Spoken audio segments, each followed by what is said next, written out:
இன்னைக்கு நாம பார்க்க போறது கோல்ட், ஃபீவர் இந்த டைம்ல சிம்பிளான பிரீதிங் டெக்னிக்ஸ் என்ன பண்ணலான்னு we are going to learn today.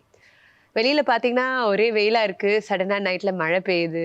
ஏசில உட்காரோம், சடனா வெளியில போறோம்.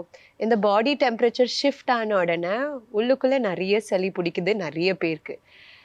டிவிலையும் நியூஸ் கொடுத்துருக்காங்க, மஸ்ட் பி கேர்ஃபுல், மாஸ்க் போடணும், வைரஸ் எல்லா இடத்துலையும் இருக்குன்னு. ஸோ உங்களுக்கும் கோல்டு எதுனா பிடிச்சதுன்னா this is a very simple breathing exercise. வீட்லேயே உட்காந்து பண்ணலாம். உடம்புக்கும் கொஞ்சம் எனர்ஜி வந்துடும், மூக்கில் இருக்கிற சளி எல்லாமே வெளியில் வரும். ஓகேங்களா? ஸோ எக்ஸசைஸோட பேர் கபால பாத்தி, சன்ஸ்கிரிட்டில் சொல்லுவாங்க. கபால இட் ரெஃபர்ஸ் டு உங்களோட ஹெட், பிரெயின்.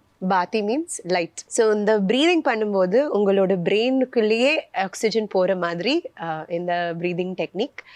உடம்புல இருக்கிற சளி எல்லாமே வெளியில் வரும், அதான் அதோட எய்ம். ஸோ பண்ணும்போது சளி வெளியில் வந்ததுன்னா it's not a wrong thing, it is actually very good.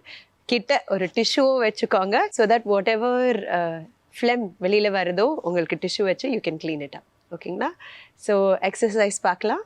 So Kapalbhati exercise எப்படின்னா, நீங்கள் ஃபர்ஸ்ட் உங்கள் ஸ்பைன் நேராக வைக்கணும். இந்த எக்ஸசைஸில் உங்கள் எக்ஸேல் மூச்சு வெளியில் வரும்போது அதில் ஃபோக்கஸ் ஆகணும். எப்படின்னா அந்த எக்ஸேல் ரொம்ப பவர்ஃபுல்லும் கொஞ்சம் சத்தமாக இருக்கணும். ஸோ நம்ம நார்மலாக ப்ரீதிங் பண்ணும்போது இன்ஹேல் குவாய்ட்டாக இருக்கும், எக்ஸேலும் குவாய்ட்டாக இருக்கும். இதில் எக்ஸேல் பண்ணும்போது அந்த மூச்சு வெளியில் விடும்போது இட் மஸ்ட் சவுண்ட் லைக். எக்ஸேல உங்கள் உடம்புல இருக்கிற எல்லா ஃப்ளெமும் வெளியில் வரணும். அந்த யோசனையிலேயே நீங்கள் பண்ணணும். இந்த எக்ஸசைஸ் பண்ணும்போது உங்கள் கண்ணையும் மூடிட்டு வைக்கணும். That is also very very important. So as soon as you can just ஸ்பைனை நேராக வச்சு கண்ணை மூடிட்டு ஒரு செகண்ட் உங்கள் ப்ரீதிங்கை நோட்டீஸ் பண்ணுங்கள். ப்ரீதிங்கை நோட்டீஸ் பண்ண உடனே we will do our first round. அந்த ஃபர்ஸ்ட் ரவுண்ட் 20 breaths மட்டும் கபாலபாதி பண்ண போகிறோம். ஓகேங்களா? உங்கள் எக்ஸேல் சத்தமாக இருக்கணும், இன்ஹேல் எல்லாமே குவாய்ட்டாக நார்மலாக இருக்கும். வாயை மூடிட்டு you should do it. Breathing வாயிலேருந்து எடுக்கவே கூடாது. கோல்டு இருந்தால் கூட we should definitely do it with our mouth closed. ஓகேங்களா? ஸோ ஸ்பைனை ஸ்ட்ரெயிட், ஷோல்டர்ஸ் ரிலாக்ஸ் பண்ணி கண்ணை மூடிட்டு we will start. ஃபர்ஸ்ட் சேர்ந்து ஒரு இன்ஹேல் எடுக்கலாம். 20 கபாலபாதி breaths இப்போ ஸ்டார்ட் பண்ண போகிறோம். சேர்ந்து பண்ணலாம்.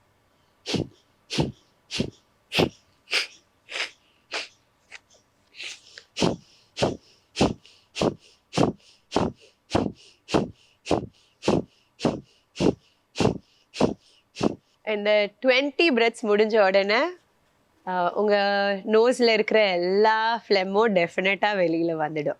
ஓகேங்களா? உள்ளுக்குள்ளேயும் சமோர் ஃப்ளெம் இருக்கும். ஏன்னா நம்ம சைனஸ் உங்கள் நோஸ்லேருந்து த்ரோட் பின்னாடியும் கொஞ்சம் சளி இருக்கும். ஸோ அதையும் வெளியில் வரணும்னா we have to do at least minimum 3 rounds. எல்லா ரவுண்டும் இது மாதிரி 20 breaths எடுத்துகிட்டு 20 breaths எடுத்துகிட்டு 20 breaths முடிக்கலாம். ஓகேங்களா? ஸோ டெஃபினட்டாக வீட்டில் ப்ராக்டிஸ் பண்ணுங்கள். உங்கள் உடம்புல சளி இருந்ததுன்னா it will go away very quickly and you will have that energy. ஒரு நிறைய வேலை இருக்குது, கோல்டு இருக்குது, ஃபீவர் இருக்குது, ஒன்றுமே பண்ண முடியலன்னா இந்த சிம்பிள் ப்ரீதிங் எக்ஸசைஸ் பண்ண உடனே உடம்புல நிறைய எனர்ஜி வந்துடும். அதை பார்த்துட்டு you can manage every thing in life. ஓகேங்களா? தேங்க்யூ ஸோ மச் அண்ட் டெஃபினட்டாக வீட்டில் ப்ராக்டிஸ் பண்ணுங்கள்.